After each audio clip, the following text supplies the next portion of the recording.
So, without further ado, the first playwright is Robert Gillespie.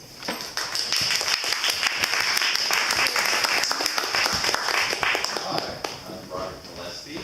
This is my third time through Paul's class, so I'm a grizzled veteran in PTSD. This play was originally based on an exercise that Paul gave us, involved repeating a tagline a number of times. I'm sure you'll figure out what that tagline is. A lot of my plays have tie-ins to folklore or mythology or whatnot, and this play is no exception. In this case, the tie-in is kind of trivial, as you'll see.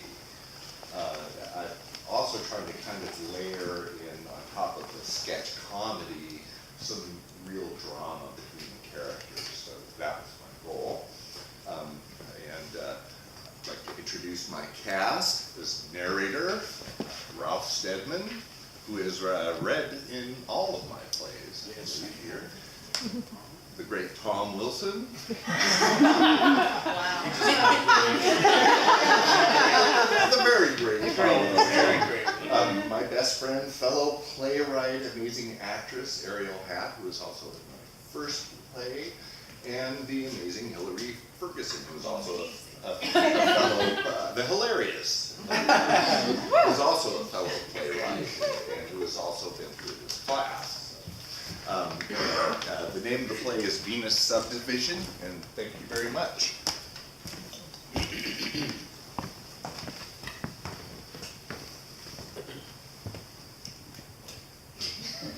Venus Subdivision by R. Scott Gillespie.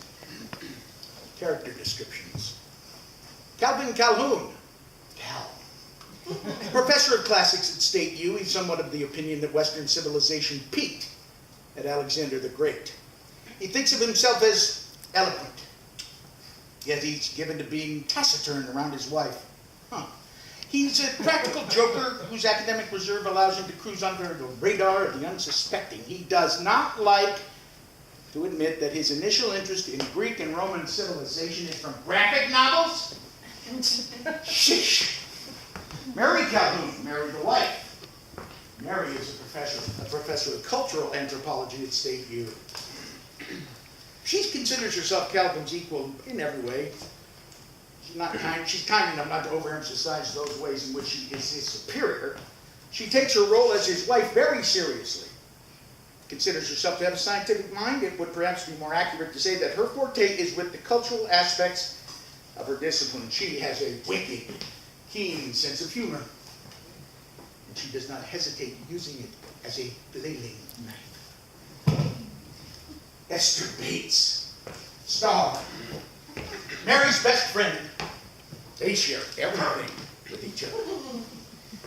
There are no secrets between them. This is irritating to Calvin, of course, who would rather, at times, they keep things between themselves, Mary and Cal.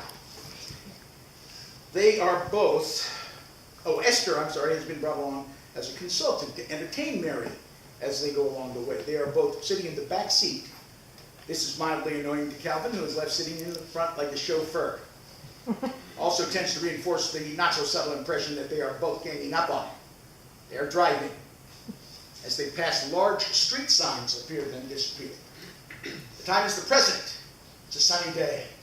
A weekend in which Calvin would prefer to pretend to be doing research while he was watching sports on his computer.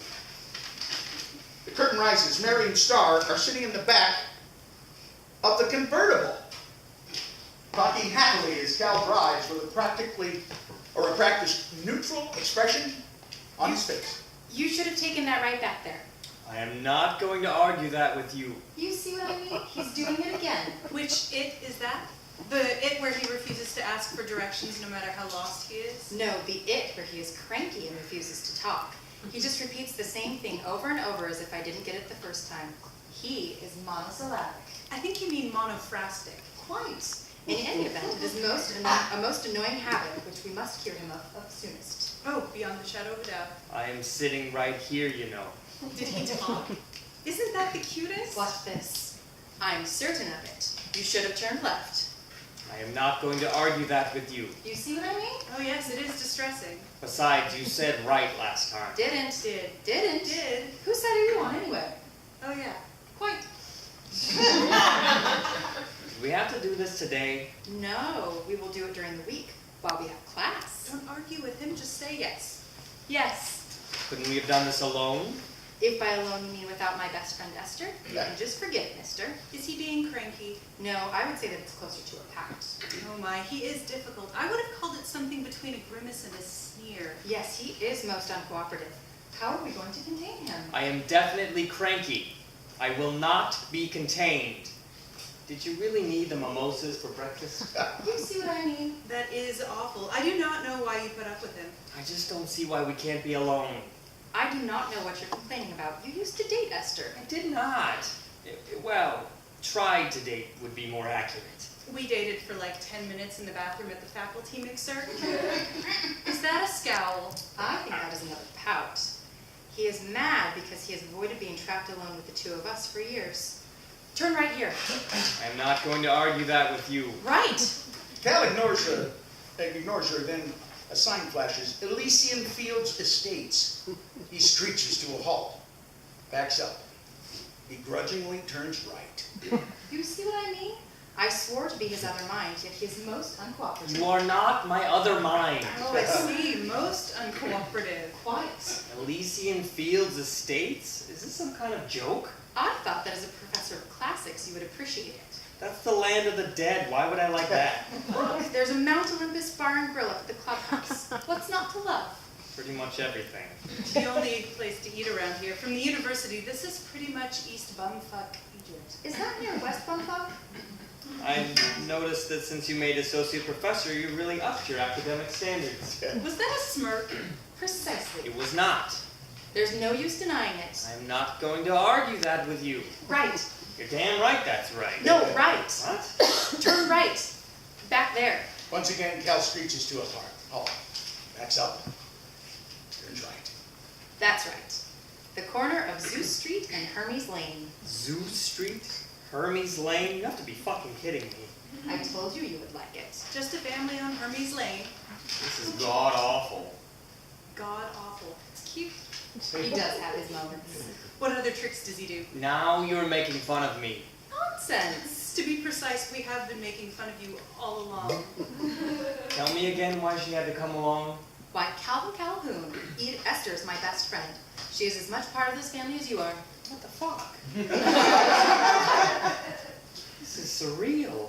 You see what I mean? You are right. He is most uncooperative. Completely. Something simply must be done. Hello, I'm sitting right here. Why did we bring him along anyway? We've been over that. He sulks when he's not included. We are married. The last refuge of a scoundrel, What's the first refuge? refusing to argue. They both regard Cal intently for a moment. Cal strives to remain impassive. What's the next turn? That is hardly protocol. Yeah, wait until we shout it out at the last moment. So I have to slam on the brakes and back up. I do believe he's got it. He is hardly any fun at all when he cooperates. Look, I'm not going to argue that with you. Just tell me what the next turn is. How many times is that now? 4 or 5? I've lost count. The turn? Right on Apollo. No, left on Apollo. You do know the difference. I was holding the brochure upside down. Just turn left. Well, that's Heracles. Apollo, Mr. Professor of Classics. Mary? I'm not going to argue that with you. It says Heracles. Left! No, Cal slams on the brakes, backs up, turns left. Looks like Heracles runs into Apollo. Same old sun god, same old dying god. Jump back when you whoa, jump back when you're playing in the side. This is like the very streets are mocking me. Told you you would like it. How would you like to live in a subdivision making fun of quilts, or whatever it is you're studying these days? Sand paintings. I would love it. Look, you've driven too far. Much too far. How could I have driven too far? There hasn't been a turn in minutes. Far too far. Look, Mary, there hasn't been a turn. I'm not going... Say it. Oh, he is not even reliably unreliable. Tell me about it. That's why it's so difficult to train him out of things. He looks like he wants to say it. Oh, he does. Then why doesn't he? He knows that we expect him to say it. That's just another form of being uncooperative. Even though he would feel better if he said it. Precisely, because he would feel better if he said it. Oh, go on. Say it. I'm not gonna argue that with you. There. Don't you feel better? Not in the slightest. Not even a little? Actually, I feel kind of annoyed. Of all the ungrateful wretches. Wait a second. Let's hear him out. Frankly, I don't know why the fuck I talk at all. That would make note-taking easier during your lectures. You have your arm up my butt like a ventriloquist dummy. Who's calling you dummy? Oh my, that's a wholesome image. This has become tiresome. Just stop. Stop. No, you stop. No, I mean stop. I will not. You just want me to say it. Say what? I'm not gonna argue that with you. You just said it. No, stop. Cal slams on the brakes. There's a skidding, followed by the sound of breaking glass. Cal gets out, checks the front of the car, then gets back in, shaking his head. I told you to stop. I thought you were putting words in my mouth. As opposed to not colliding with the streetlight? It's just the headlight that's broken. Seems more was broken than that. I'm not gonna argue that with you. Cal starts the car again and puts in a rap CD into the stereo. Turns it up loud enough to drown out the conversation. He listens to the music for a moment and begins to move in time to the music, popping and locking and breaking it down. My rapper name is MC Squared. Mary reaches over and turns off the music. When he was 2, he called himself Cal. That sounds like an antacid. Or a stool softener.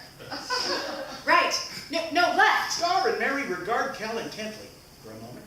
You see what I mean? Most uncooperative indeed. Which street do we turn on next? Aphrodite Avenue. I'm not gonna argue that with you. Good boy. He is trainable. You know, this is kind of fucking insulting for you to talk about me in front of me like that. Oh yes, it's much less insulting. When we talk behind your back. Aphrodite Avenue coming up. What is the difference between Aphrodite and Venus? One is Greek, one is Roman.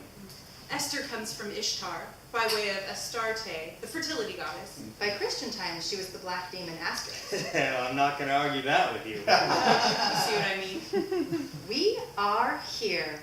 Look at the house, it's marvelous. Gorgeous. Scrumptious. Fabulous. It's hideous. Absolutely hideous. Who ever heard of a Spanish-style house with purple walls? Looks to me like there is one right in front of us. Why do we have to move anyway? I'm just getting used to our old house. We have been over and over that. Our old house is simply too small. How so? My stuff fits in like half a closet. You give him half a closet? That is the problem. He is spoiled. Entirely so. Well, god damn it, if I'm so predictable, then why don't you just divorce me? We have been over that. Yes, all over that. We have? Yes, in some detail. We cannot get a divorce because you would never survive being single. Not for a moment. Yes, the women out there today would strip your bones, like piranhas, only less friendly. They would? Yes, you would be gone in seconds. With only a regrettable stain left to mark your passage. A stain? A regrettable stain, the worst kind. Oh dear. Not only that, you've only just discovered that you now have a favorite chair. I have? Oh, that's right, I do. Besides, what would you want with girlfriends when you can hang out with the two of us? Cal starts to say something and thinks better of it. And he starts to say, and then he thinks better of that too. You know something, Mary? I'm not gonna argue that with you. Curtain into play.